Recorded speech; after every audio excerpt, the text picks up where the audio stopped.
against them here today. Quick announcement for y'all as we get into Champion Select. There will be a bit of a delay after Champion Select before we're able to get into the game once again. Hopefully not as long as last time, but we are experiencing a couple of client issues for some of the players. So we got people behind the scenes. We're going to resolve it as swiftly as possible, but I'm not going to pretend like I know how computers work. I don't even know how to So yeah, whatever sort of magic they're working behind the scenes, that's their magic. I'm here to talk. Yeah, so let's get in. Fair enough. I do feel like you go a little overboard sometimes on the self-deprecating humor. You have got some idea. You've got a little inkling here. Flowers knows a bit. Let's get through the ban phase, though. He definitely knows about the ban phase. We talked about Akali last time around in the previous game. Yes, sir. Does not get through in this game.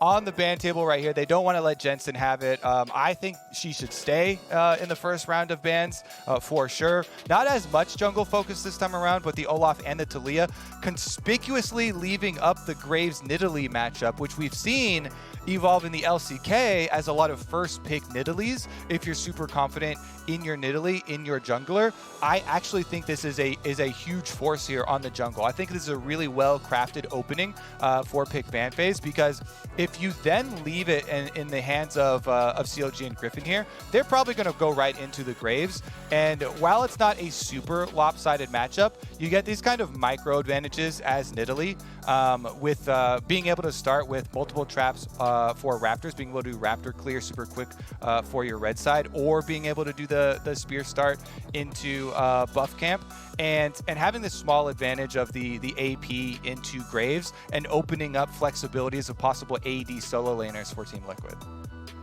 All right, so our 6 bans here at the start: Taliyah, Renekton, Lilia, Olaf, Akali, Pantheon, with Kai'Sa and Graves both picked up here in that first rotation for CLG. We got to see Graves in the previous game. Didn't have a fantastic game there being piloted by Spica. We'll see if Griffin has a better time with it this time around. And we got to see last game what Kai'Sa is capable of doing here in 2021. We did, but she didn't have to play against a Camille. And I was looking for the AD solo lane that they were setting up with this early Nidalee. It's Camille, one of my favorites because there's so much playmaking in this champion. So effective if you get small windows to roam away from your top lane as well. As a jungler, I love pairing with a Camille. Nidalee Camille is insane kill pressure. They can both go invading together. They can basically engage on you over any jungle wall with the hookshot from Camille. So that's an incredibly scary top side of the map. Team Liquid, Jat was talking about how they've been training with Armeo a lot on those types of things. And even though Alfari only has had 2 days here, I have full confidence in his Camille. This Annie hover over, by the way, is a solo queue joke, because Jensen's been spamming Annie in solo queue, and I've heard so many of the pro players coming to me talking about it. They're like, is this some kind of mind game? Is he actually going to play some Annie here? What's going on with all these Annie games in solo queue? And it's like blowing people's minds. So that's just is he good at it, or is he running it down? He is good at it. Like, Annie is a legit good champion since they added the speed with her shield. It's not like as brainless and just, flash combos as before. You have some options with the champion. I just thought that was really funny that it actually showed up in the LCS more as a joke than it did actually as a true Team Liquid threat of a pick. But I feel like there's going to be a bamboozle for like a couple of weeks, and then eventually he's just going to lock it in instead of hovering it, and it's going to catch everybody off guard. That's what he does to calm down. It's like, a few solo queue games of Annie, bring me back to my center. Nice and easy.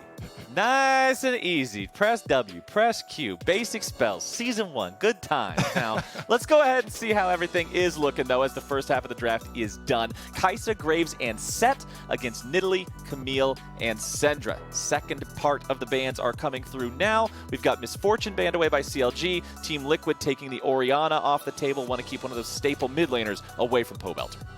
Yeah, they're trying to whittle down on a lot of these control mages. They've been very popular. It's basically Akali and the control mages has been the mid lane pools here. And Pobelter, one of the most successful champions that he has piloted for CLG, right when he joined the team, you remember the Orianna games where they were actually able to get victories off of some of these shockwaves. So good ban here from Team Liquid. I expect them, maybe Victor as well, to follow it up. Victor's really risen in priority since they changed his passive. You don't have to buy the Hex Core anymore, and you can get your upgrades off of minions or champion takedowns. It makes it a lot more effective. They opt for the Jax instead. Jax ban. It is a hard, it is a difficult Camille matchup, even though we've seen in the LCK these Camille's winning the Camille versus Jax matchup. That doesn't mean just because they won it that it's not a Jax favored matchup there. So I do like that ban regardless, and we get another Twisted Fate. Okay, Twisted Fate picked up for Pobelter. And of course, the last ban that CLG did go for in that second half was Rel. So keeping that one away from Core JJ. He's been playing a lot of the new champs, a lot of the new supports in his solo queue adventures. Always wanted to be on top of all that most recent knowledge. And here's one that got banned out in phase 2 of the previous game, being hovered here. Tactical picking up the Samira. I was spectating Core JJ and Tactical's solo queue games the other day. There was one game that looked completely doomed, and then Tactical had one good fight on Samira, and anybody that's played League of Legends since that champion has come out knows exactly what happens once you have one good fight with Samira. All of a sudden, you're mobile, repeating, resetting.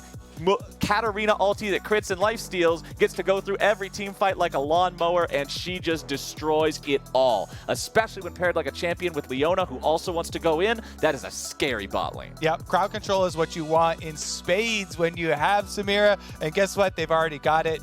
Camille, Syndra, and Leona all going to be locked in here for Team Liquid. So they have plenty of things to set up Tactical, who honestly was the most hype part for me about Team Liquid last year. The fact that he came in as a rookie, was one of the main carry forces for the team, even at World, didn't buckle under the pressure, is so big and speaks so much for the growth of Team Liquid. Final lock-in though, the Malphite for solo. Also another really good tank option versus the Camille, since the Jack is off the table there. And you can focus your Twisted Fate towards the Samira, which even if he takes cleanse, that extra pressure means so much. Whenever you have a Samira lock-in, it really does cause both teams to focus a lot more towards the bottom side of the map because, as you mentioned, can snowball super effectively. And the Malphite picked into the Camille. They banned the Jax away because they wanted to remove that difficult matchup, that skill matchup there. But Malphite is always one of those old reliables that you can pick into an AD up on the top. Just sort of slow his attack speed down, scale up a little bit, get bonked on the head a couple of times, but it doesn't matter because you're Malphite. And then you just reach the team fights, and you've got that big ulti to make some plays with. Yeah, super effective champion. And solo, as a player, as always talked about, I'm willing to do whatever the team needs. Famously coined the term glue player last year when he was picked up. And, he just does whatever the team needs to stick together. Flowers. There's got to be a cooler name. I think it's the most hilarious one, so I'm going to keep using it every time he comes back. And it actually is apt here as he fills in. He picks the Malphite, the main engage. They've got Malphite, Twisted Fate, perfect for picking off junglers, so you have to be really wary there. And a lot of the possibilities are going to be turned towards that bottom side of the map. Of course, they're probably not going to focus towards the Malphite on top side early on, so a lot of it is going to hinge on these Drake setups. And, hey, the word glue fits into CLG as well. Counter logic glue. That's what this team's going to have to rename themselves into if Solo ends up saving this one from a bad situation like he's done with teams in the past. But on the Malphite, he's not about hard carrying the game himself, unless he does some super cheesy ballistic missile AP build, but I'm highly doubting we're going to see that in competitive play. Instead, I'm expecting more of the front line on the Malphite here. CLG also having Pobelter on that Twisted Fate. Remember that in the past, Pobelter has done some pretty amazing things on teams that otherwise seemed like they had no win condition. He pulled out a couple of wins seemingly from his magic hat, and I want to see what sort of form he's going to be in starting off this lock-in tournament. Yeah, super excited to see. Again, we always talk about how important it is for the first couple plays with your Twisted Fate 2. Don't want to make those mistakes early because you lose out on the first stages of gaining your map control, because Vision is so staged based where you get to first take control of your river, then you get to go in for deeper wards, and then you get to make off your big pick-off plays. The first couple of Twisted Fate ultimates really do carry a lot of weight. I still can't remember that Dopa thing either. I've been thinking about it for the entire break, trying to remember what the actual information was, and my brain is just drawing a complete blank. Here's what you do. I apologize. Fast push the wave and roam. Fast push wave, roam with jungler. Fast push wave, roam with jungler. Well, there we go. And he's got a Graves to be roaming around with, so plenty of damage between the two of them. Point and click means no way for Graves to miss his skill shots either, so the QR is guaranteed once that gold card connects. A lot of scary possibilities here for these guys. You already said that you're expecting to see a lot of the early focus, a lot of the early action around this bottom lane with the Samira Leona lane down there. They always want to go in. That's just how they keep themselves going, and we'll see how true that rings. As you can see, the champions running out onto the Rift right now. We are ready to go here for Game 2. Hell yeah, ready to go. All right, let's see if we get any more level 1s, as we did, of course, have the delayed one last game, with resulting in the counter jungle.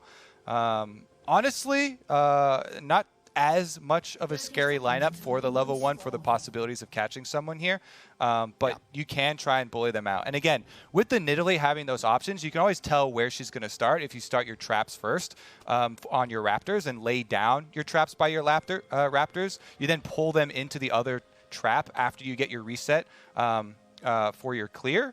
Doesn't look like that's going to be the case. Lays down the ward into a sweeper purchase, as is very common.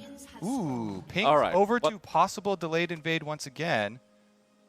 One thing I am looking at here, worth pointing out too, if we're going to get a level 1 invade, both AD carries did take cleanse here in this matchup. Tactical taking it for later on when he's going to have to deal with the gold cards from the Twisted Fate, and you can see Wild Turtle recognizing against Leona cleanses. Definitely a good thing to have in your back pocket as the delayed invade is coming through. Clock reads 1:30. Big dodge. A little bit of damage flying out from Team Liquid, but CLG is unhindered. They will continue marching forward. Another spear flies out, finds its way into Smoothie this time, who is down to half HP, but considering he's set, he's still feeling all right about that one. Smoothie with the flash over the wall, just does not want to risk anything right here. So all in all, that invade costs CLG one summoner spell. Yeah, and again, it is, you always run Hex Flash on set, so it's not as big a deal. That's why for level 1s, we always set up, the set player looking for that engage. But you never want to have to blow it to get nothing like that. And it is just going to be CLG calling off their delayed invade. As you said, unsuccessful is going to mean slightly quicker start for our Mayo as well.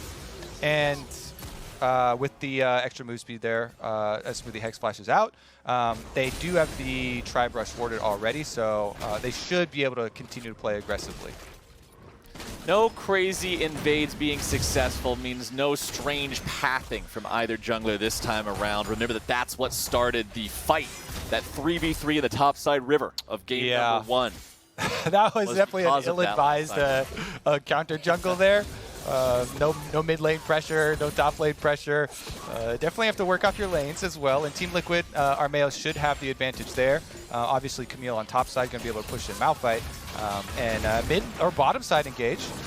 Ooh, already going in on Wild Turtle, and there's the damage coming out first. Blood to Tactical Samira. He doesn't even die in return. Core JJ continuing to chase. There's your Zenith Blade and your stun. Smoothie already used the Haymaker earlier. He don't have it, and Tactical's got 2. Tactical and Core JJ, they are going to be front runners for bottom lane of the split. My goodness, he doesn't waste any time, Flowers. You've been talking about Core JJ running these in-houses, just completely smashing everyone. Core JJ and Tactical, they make it look good.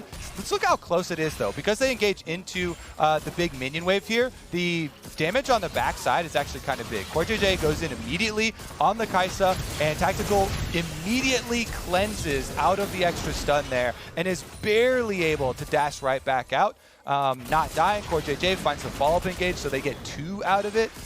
Even with the small extra damage from minions, there's no more spells left here for Smoothie, so just played so well by Core JJ and Tactical. And you see the full commitment.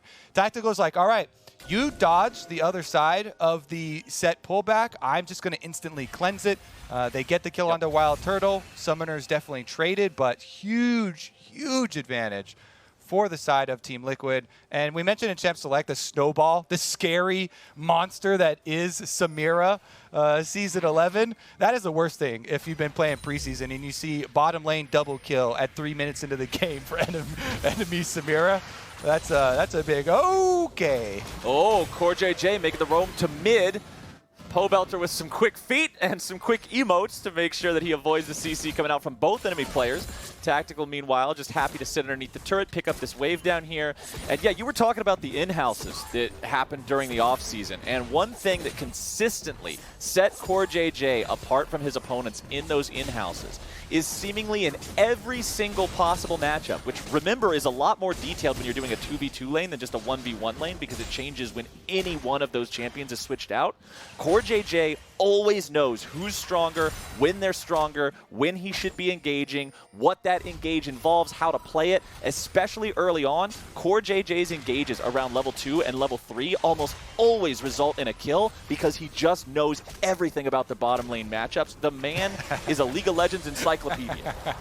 Well, he's certainly one of the front runners as well for support MVP, as he earned that award previously in the LCS. The way that it changes, though, for the bottom side, now with Samira getting so much money, also getting both last hits on those kills here for Tactical, you have so much more survivability. He's rushed into the lifesteal plus the cloth armor here. So Samira just gets to commit to these all-ins, and you have to respect it. You don't get to go for the attempt at the counter kill. He's just too far ahead with a double kill that early on, plus extra stacks here off the dragon, as Armeo's going to take advantage of the winning bottom lane. Hey, great. Good job, Tactical CoreJJ. We have full control of this. We'll start earning objectives off of it then. Exactly like you were talking about earlier. Play around Samira, take the Drakes early on as long as she's successful. Tactical with about a 1-wave advantage in terms of farm down here. Nothing to write home about, but already having the 2 kills feels great. Smoothie and Wild Turtle moving up as Griffin joins them here in the bottom lane. That was about the lowest effort gank. They just ran right at him, and the other guys ran away. Sometimes that's the way it goes, as Alphari trades very effectively into solo up here in the top lane. We haven't really been talking about top lane that much. You mentioned in Chance Select that it's not going to be the focus here early on, but Alphari is quietly 4 waves ahead. It'll be about 3 waves ahead after solo picks up most of these here underneath the turret. So he's having a great time up here on the Camille. Yeah, it's a full resident sleeper Malphite type of lane. You just get pushed in, you try and get as much CS as you can, and you say, hey, I'm doing my job, playing for the team. I'm the glue man. Meanwhile, Alphari gets the farm to his heart's content on the Camille. That's why you see him highest money. Perfect execution on a lot of these trades that he's going for, too. Still chunking down solo, forcing him off of CS, as you can see, holding him to only 53. Very well done here by Alphari. And as we mentioned, his laning stats from the LEC were insane, despite being on a level or a last place team. Consistently still able to smash people in lane, and no surprise he can do that with the Camille Malphite matchup as well, especially with jungler information that they've had. Alphari just continuing to make sure Solo is stuck underneath this turret. Goes for the Hextech sweep, just get a little bit of HP back there, trying to poke that shield off of the Malphite. Alphari feeling super comfortable up here until Griffin decides to show up, but they've got him tracked very well. Wards down on the Raptor Pit as that one's being cleared away, and now they know that Griffin is heading up towards that top side of the map. Whether it's his Krugs or his top lane, they're not sure, but you can see Alphari just walking back a little bit, making sure that he's not going to be caught off guard here, but he does have the Tri-Brush warded as well, and now another quick engage onto Solo, getting the true damage on the second activation of the Q, making sure he's winning out this trade very handedly, but Solo with the knock-up, Hextech ultimatum still going to be there. CoreJJ moving up, keeps Griffin away, stops him from joining up in the fight, and it's Solo who loses out and who has to go back to base, but he can return very quickly with teleport. Yep, CoreJJ with the early roam. He's invested so heavily into move speed there. Most supports rush their level 2 boots. He's even rushed mobility boots as the level 2, spending big dollars for it. Allows him to get there a little bit quicker as Smoothie's still sitting on pieces. And it is still going to be Team Liquid running the map on objectives. You see them doing Rift Herald while Jensen takes a 1v1 with Pobelter. And Pobelter down to 100 HP, trying to get away from Jensen, has to flash to do it. Griffin coming around. Oh, Jensen He tries to flash away, but he still gets hit by the secondary, and Wild Turtle with a Void Seeker from all the way over in the jungle picks up the kill. Meanwhile, top lane, it's Solo barely walking away yet again. The man lives on death's door right about now. Yeah, I could tell CoreJJ a little bit disappointed. Tactical can't get it done there, but Malphite too tanky, bro. On the top side. Can't finish him off under the turret despite all the extra tower shots tanked. But man, Wild Turtle, talked about it in the intro, but him last year, I thought he started playing really, really well, improving after he got benched. He was so motivated. He's always been known for landing these super long-range skill shots. Finds the W snipe onto Jensen for the big moment to give CLG some hope. Exactly. Getting him on the board, keeping the gold lead under 1,000. CLG's keeping the game closer against Team Liquid than TSM did against 100 Thieves. True. So they've got a better situation early on than what we saw in the previous matchup.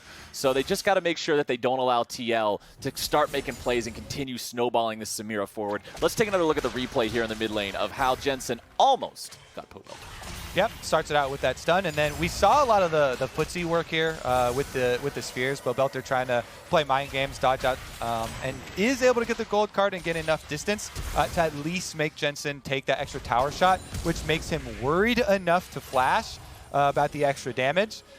He did yoink that minion before it was going to do enough to finish him off, but Turtle gets him on the corner. It is blind, but you assume the direction that he's going to try and kite is up and around that corner, so very well placed from Wild Turtle using the information that he had. Bottom lane, Rift Herald summoned up there, gets some damage onto the turret with the plates, but not able to take it down all the way here just yet. Griffin continuing to farm in his jungle, has about the exact same as Armau, less than one camp separating the two of them. As Tactical and CoreJJ maintain their control over bottom side. You can see on your screen right about now, Tactical, the richest man on Summoner's Rift right now, 500 gold ahead of the next person, which is Pobelter. And then right behind Pobelter, Wild Turtle and Armeo, pretty much tied exactly, 2 gold apart between them. Yeah, I mean, there's so much of the game is kind of a domino effect off of a level 2 or 3, was it? Double kill for Samira. You know, 3 Level minutes into the game. That just, it changes the whole way that you want to play a game when your bottom lane gets a double kill that early on. We've had constant roams from CoreJJ since then because it makes Samira so confident in being able to hold on bottom side. And once again, he's trying to use his mobility boots. Pobelter wants to get away here, but CoreJJ's bringing down the ulti. Gets the slow, not the stun. Zenith Blade buffering through the gold card, following it up there with the Shield of Daybreak. Goodbye, Pobelter, or is it? Nope, it is. See you later. Who are they going to give the kill to? It's Jensen. Yeah, every time someone runs into the wall by the pit, you're like, does he have flash? No, he does not. Yep, it's just. Yep, that's what I did. I had to take just a second there to check.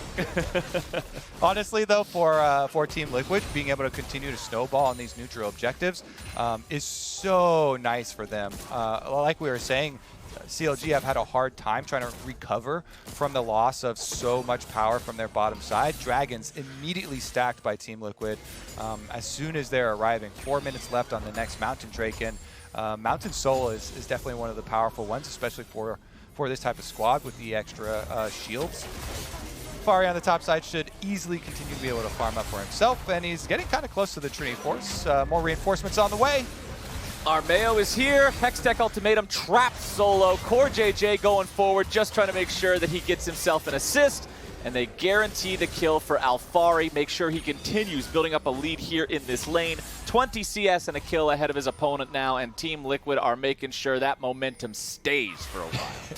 Yep, the delivery service here from CoreJJ. He backs off, doesn't take the kill either. Waits for the cooldowns back up for Alphari to feed money into that Camille. Just scales so well with items, so you don't ever want to mess around with trying to steal away any of those. Meanwhile, we'll get a reset towards bottom side. CLG trying to use the information with so many people committing top for Team Liquid that they do get some deep wards over here, but they can't really do anything with those deep wards.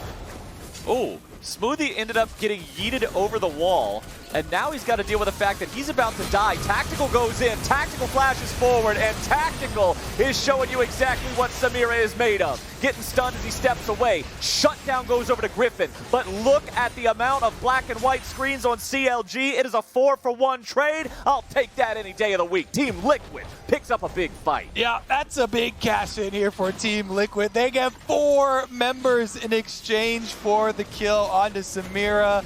That is going to be bottom tower as well. The objectives will just continue to snowball here. Team Liquid expected to be one of the top 2 teams in the LCS, despite having to deal with multiple visa issues and still not having Santorin here.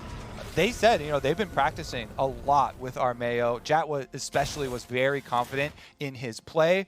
And even though Alfari just came in, previously they were scrimming with Jenkins in the top side. He's only had 2 days of scrims with the team. He hasn't had to coordinate much in this game as the Camille versus Malphite able to farm it up and get some kills. But this is what we were talking about with the reset on bottom side. CLG had tried to use the opening window of the mobility boots gank to top side as an opportunity to get deep vision bottom. And they just get punished so hard for it because there's enough time for Team Liquid to reset back down and try and catch them before they finish their warding operation. And you mentioned it, that blast going over right into the hands of Tactical. He just goes all out with the Samira, chunking them down, and despite losing his own life, also takes out everybody else's HP enough for the rest of Team Liquid to clean up the kills. I love how the top laners are still featured on the post-fight damage. They just weren't involved. They decided that they were going to be conscientious. They weren't even trading during that time. Like that would show that they had taken a trade. They were not doing any sort of PvP during that entire exchange. But man, the game was close. It was 1,500 gold apart, and then after that big fight, all of a sudden you've got a 4.2k lead here for Team Liquid. Thumbs down emoji coming out from Core JJ as well, telling him exactly what he thinks of their chances here in this game. Team Liquid, they already have 2 Drakes under their belt, and the 3rd is spawning here in 30 seconds, and they have control over everything. You can see how dark the map is right now for CLG. All right, this is going to be a true test as well. This tower's gone first here. Team Liquid, you can see the extra vision very, very deep already into the jungle. Lines up the double stun. See ya. That turtle is wild no longer. Goodbye, Mr. Turtle, as Core JJ goes over the wall here with a Hex Flash. A little bit of CC and damage down onto Solo, but he gets himself away. He was never the target, though. It was all about that Tier 2 turret, and Team Liquid got what they came for. Jensen. They got the deep vision. They were way past the wards of CLG, so they still should have an idea of them being over there. But Jensen comes out of the shadows, lines up the double stun, full range there, gets Wild Turtle on the end through the other member, and then allowing Tactical to finish off that kill. With one of the most annoying things about getting smashed by a Samira is that she just randomly does cartwheels then as she's walking around too. And he's able to knock right out with the extra kill. Back on track. Now 5 kills. Shield bow ready. Steel caps on. And he's ready to make more of the diving plays. Once again, you see on the map, though, CLG try and make a counter. You get a little incursion into Team Liquid territory as soon as Team Liquid take several objectives at once. And, you steal away, a blue buff or one jungle camp or something to try and get just out something. of there. Anything at all. Leave behind a couple wards and run! Well, Wild Turtle at least stopped Tactical's back there in the brush, so that's something. But Team Liquid is in a really good spot here. They've got 4.5 minutes until they can potentially grab themselves a break. CLG is not really in any sort of contest to try to fight that. Oh no, Pobelter trying to use the stasis to buy himself enough time. Now Solo's arrived. Alfari finds himself in a 1v1 against him, but CLG, they do not want to let Alfari get away with this. They're trying to chain the ultis and the CC together. They're even bringing in Wild Turtle just to get it done. It took 3 ultis, and Pobelter had to die to start it off, but CLG finally gets Alfari. Yeah, they say we take those flowers. They got a kill. They're on the board again here for Counter Logic Gaming, and they actually don't give up a whole lot that they weren't going to give up anyway on top side. It is going to be Jensen pushing a little bit of extra damage onto the top turret, but when you are behind like this, you kind of got to make some all-in plays. They get a little bit of money back for themselves. Solo then gets the tower on bottom side too. Some good standing gold there. The outer towers are very valuable, and if Team Liquid holds you without getting any of those and continue to stack up these dragons, you just have no chance. So some little chunks of money here for CLG. They didn't go into the best spots, but you'll take gold anywhere you can actually have it. Here's Alphari's look again at his 1v1 with Po Belter. You know, this is Camille with a 1v1 with Twisted Fate. There's no chance that Twisted Fate wins that. He can't delay it long enough for the collapse from the rest of the team. I like this replay is showing on the mini-map. You can see that transition all the way down for Smoothie, who gets a good ultimate into the wall there for a set, so that you get to just make the most of the CC and buy that amount of time. That being said, this could be hard for CLG to get a lot out of you know, any sort of Twisted Fate play pressure. Po Belter does have his flash and his proto belt ready now, so maybe you can make some miraculous escapes in a couple of moments, but Solo's going to have to make one right now. Solo tries to walk away, does manage to use the unstoppable force to get all the way back behind the tier 2 turret, but that means Malphite ulti ain't going to be ready for a little while, Mr. Kobe, and that means that Team Liquid is not afraid of that big engage mechanism. They can keep on doing whatever they want to do. What are they afraid of, then, Flowers? I don't think they're afraid of nothing. I don't think these boys got a fearful bone in their body right about now. 7,000 gold lead, 5 turrets to 1, 10 kills to 3, 3 drakes to 0. It is looking good for the big blue horse here in game number 1 of their 2021 season. Yeah, and honestly, when you have this type of luxury that you do on Team Liquid's side, I actually like the style that Alphari is going for. I am a huge fan of Divine Sunder instead of Trinity Forces on a lot of different champions, unless it's a really, really attack speed-based champion, because I just find the max health percentage damage from Divine Sunder. So yes, that's so good. Obviously, he's against Malphite, who's going to have a lot of health, as well as the extra armor, but the extra half of that you heal really, really complements the grass build for Camille and the sustain that you can have with this champion in those long lane fights. If you know as Camille you're going to be facing and chasing down split pushers, I just think that item is so good and a really good option besides the Trinity Force, where we always just used to see the same thing rushed over and over.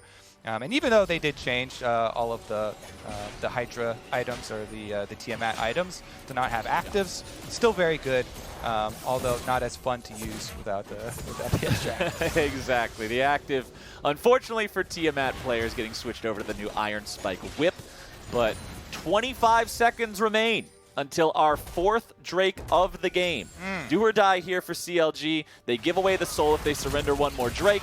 Jensen with a little bit of poke onto Solo. Jensen trying to get himself away now, but the damage is coming out back onto CLG as well. They're still continuing after Jensen, but he's buying time here with a stasis. Jensen backing away, keeps himself alive, somehow still surviving this one. And Team Liquid, baby. Samira might be spinning around with all them bullets, but you might as well turn it into a mop because she cleaning everybody up in this fight. 4 for nothing. They went all in on the Jensen pick, and they could not get it. Team Liquid feeling great. Oh my goodness, he comes out of the Zonias, gets the heal, flashes to the other side, tactical with a Samira ult while you're protected by your team. Is like dream scenario, because usually Samira is going to have to go in with the engage on the hard CC, and you're in risk of getting hit from hard CC from your opponents. But if CLG are using their hard CC on the engage to start the fight out, Griffin is toast.